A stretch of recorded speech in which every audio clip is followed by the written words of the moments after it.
Welcome back. మహిళలకు చట్టసభల్లో 33% రిజర్వేషన్లతో దేశం మరింత అభివృద్ధి చెందుతుందని కూటమి నేతలు స్పష్టం చేశారు. మహిళా రిజర్వేషన్ బిల్లుకు మద్దతుగా ఏలూరులో కూటమి నేతలు ర్యాలీ నిర్వహించారు. విజయ్ విహార్ సెంటర్ నుంచి ఫైర్ స్టేషన్ వరకు ఈ ర్యాలీ సాగింది. ఈ కార్యక్రమంలో టీడీపీ, బీజేపీ, జనసేన నేతలు పాల్గొన్నారు. మహిళలు భారీగా ర్యాలీకి హాజరయ్యారు.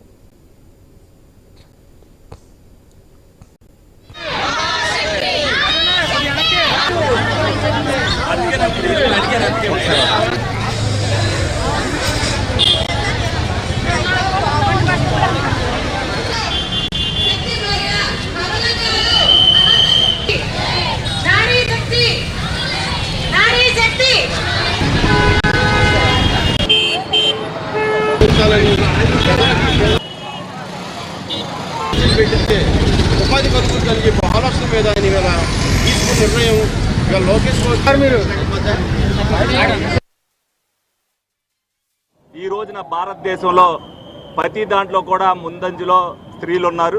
రాజ్యాంగబద్ధంగా కూడా వాళ్ళకి పదవులు రావాలి అంటే 33% రిజర్వేషన్ రావాలని ఆనాడే 1996లో మరి బిల్లు ప్రవేశపెట్టినప్పటికీ కూడా అప్పుడు 40 మంది మహిళలే ఉండటం వల్ల ఆ రోజున ఆమోదం చెందలేదు.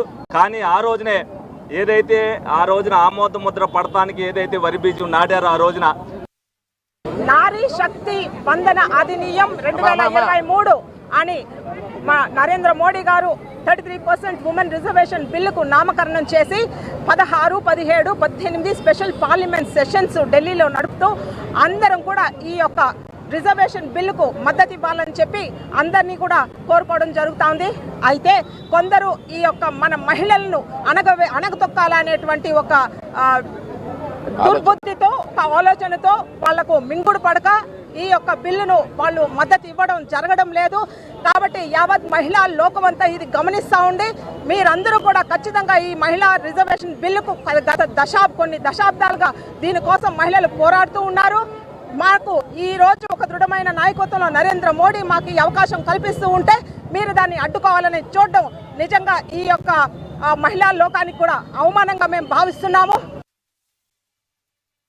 ఎప్పటి నుంచో సుదీర్ఘ పోరాటం చేస్తున్నప్పటికీ అనేక మంది ప్రజాస్వామ్యవాదులు మహిళలకి సమాన హక్కు కావాలి, మహిళలకు కూడా చట్టసభల్లో 33% కల్పించాలి, మరి ఏదైతే రాష్ట్రాల్లో ఉన్నటువంటి బిల్లు అది స్థానిక సంస్థలు ఉన్నటువంటి బిల్లు చట్టసభల్లో కూడా దాన్ని తీసుకురావాలన్నటువంటి ప్రయత్నాన్ని ఈ రోజున భారత ప్రధాని నరేంద్ర మోడీ గారి యొక్క సారథ్యంలో అందరినీ మరి కూడగట్టి ఈ రోజున దానికి ఆమోదం తీసుకునే దిశగా ఈ రోజున ప్రయాణం చేస్తూ ఉంది. దీన్ని అందరూ కూడా హర్షిస్తూ ఉన్నారు. భారతదేశంలో ఉన్నటువంటి ప్రజలందరూ కూడా హర్షిస్తూ ఉన్నారు. ఎందుకంటే ఏ యొక్క ఇల్లు బాగుపడాలన్నా, సంసారం బాగుండాలన్నా మహిళా ప్రాముఖ్యత అనేది చాలా చాలా ముఖ్యమైనటువంటిది.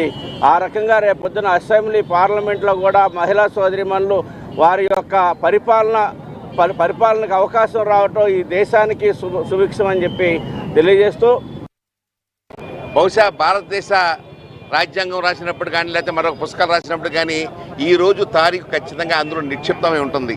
33% మహిళా రిజర్వేషన్ వచ్చారంటే భారతదేశంలో కూడా సుఖశాంతులు కూడా వర్ధిల్లుతాయి. నాకు తెలిసి ఇప్పుడు అక్కడక్కడ ఎక్కువగా గొడవలు జరుగుతుంటాయి, ఎందుకంటే మగాళ్ళు ఎక్కువైపోయారేమో అని చెప్పేసి. ఇప్పుడు ఆడవాళ్ళు ఇచ్చిన తర్వాత వీళ్ళు కొద్దిగా బాధ్యతగా ఉంటారు, కొద్దిగా వ్యవహారంగా ఉంటారు. ఒక మహిళలందరూ కూడా క్రమమైన పద్ధతులు నడుస్తూ మమ్మల్ని కూడా నడిపిస్తూ ఉంటారు. ఇక